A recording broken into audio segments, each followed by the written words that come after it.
บายดีท่านผู้ชม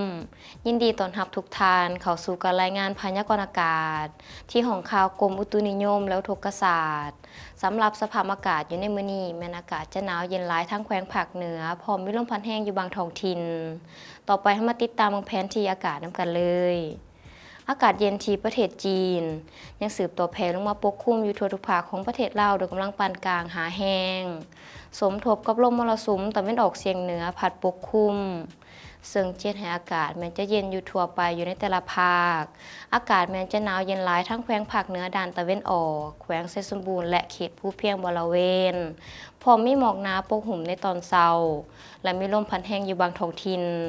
ต่อไปให้มาติดตามเบิ่งสภาพอากาศอยู่ในแต่ละภาคนำกันเลยภาคเหนือด้านตะวันออกอากาศหนาวเย็นหลายพร้อมมีหมอกหนาปกคลุมอยู่ทั่วไปในตอนเช้าและมีลมพัดแรงอยู่บางท้องถิ่นอุณหภูมิอยู่ในระหว่าง 4-20 องศาภาคเหนือด้านตะวันตกอากาศเย็นหาหนาวเย็นพร้อมมีหมอกหนาปกคลุมในตอนเช้าและมีลมพัดแรงเป็นบางโอกาสอุณหภูมิอยู่ในระหว่าง 7-27 องศาที่นครหลวงเวียงจันทร์อากาศเย็นหาหนาวเย็นพร้อมมีหมอกบางปกคลุมอยู่ทั่วไปอุณหภูมิอยู่ในระหว่าง 14-27 องศาภาคกลางอากาศเย็นหาหนาวเย็นพร้อมมีหมอกบางปกคลุมในตอนเช้าและมีลมพัดแรงอยู่ทั่วไปอุณหภูมิอยู่ในระหว่าง 10-27 องศา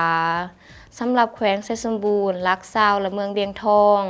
อากาศหนาวเย็นหลายพร้อมมีหมอกหนาปกคลุมในตอนเช้าอุณหภูมิอยู่ในระหว่าง 3-27 องศาภาคใต้อากาศเย็นหาหนาวเย็นพร้อมมีหมอกบางปกคลุมอยู่ทั่วไปและมีลมพัดแรงอยู่บางท้องถิ่นอุณหภูมิอยู่ในระหว่าง 12-30 องศาสำหรับเขตภูเพียงบริเวณอากาศหนาวเย็นหลายพร้อมมีหมอกหนาปกคลุมในตอนเช้าและมีลมพัดแรงอยู่บางบริเวณอุณหภูมิอยู่ในระหว่าง5-21 องศารายงานอุตุเกษตรประจำอาทิตย์การขาดคะเนฤดูกาลในระหว่างเดือนมังกรหาเดือนมีนา 2026การขาดคะเนสำหรับสภาพอุณหภูมิภาคเหนือและภาคกลางแม้นมีท่าเอียงสภาพอุณหภูมิมันเย็นกว่าเกณฑ์ปกติ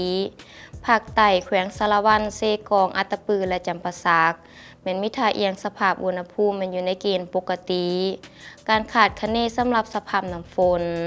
ภาคเหนือด้านตะวันออกแขวงหัวพันแม้นมีท่าเอียงสภาพน้ำฝนมันแห้งแล้งกว่าเกณฑ์ปกติการขาดคะเนความเสี่ยงเกี่ยวกับแมงไหม้ภาคใต้แขวงเซกองแม้นมีความเสี่ยงปานกลางการขาดคะเนความเสี่ยงอากาศร้อนเอาภาคใต้แขวงอัตตปือแม้นมีความเสี่ยงปานกลางการขาดคะเนความเสี่ยงเกี่ยวกับพยาธิพืชภาคใต้แขวงอัตตปือแม้นมีความเสี่ยงปานกลางข้อมูลอุตุเกษตรประจำอาทิตย์สำหรับกาแฟสาลีมันต้นและพืชผักในระหว่างวันที่ 12 หาวันที่ 18 มังกร 2026 1 อาทิตย์ข้างหน้าแม้นมีความเสี่ยงอากาศหนาวเย็นระดับสูงที่เมืองโพนทองแขวงจำปาสักให้ประชาชนติดตามพยากรณ์อากาศและติดตามผลผลิตเช่นมันต้นกาแฟสาลีและพืชผักนำใส่มาตรการที่เหมาะสมติดตามคำแนะนำจากแขนงกสิกรรมเพื่อลดผ่อนความเสียหายต่อผลผลิตมันต้นกาแฟสาลีและพืชผักท่านผู้ชมที่เคารพมาฮอดนี้การรายงานพยากรณ์อากาศก็ได้หมดเวลาลงแล้ว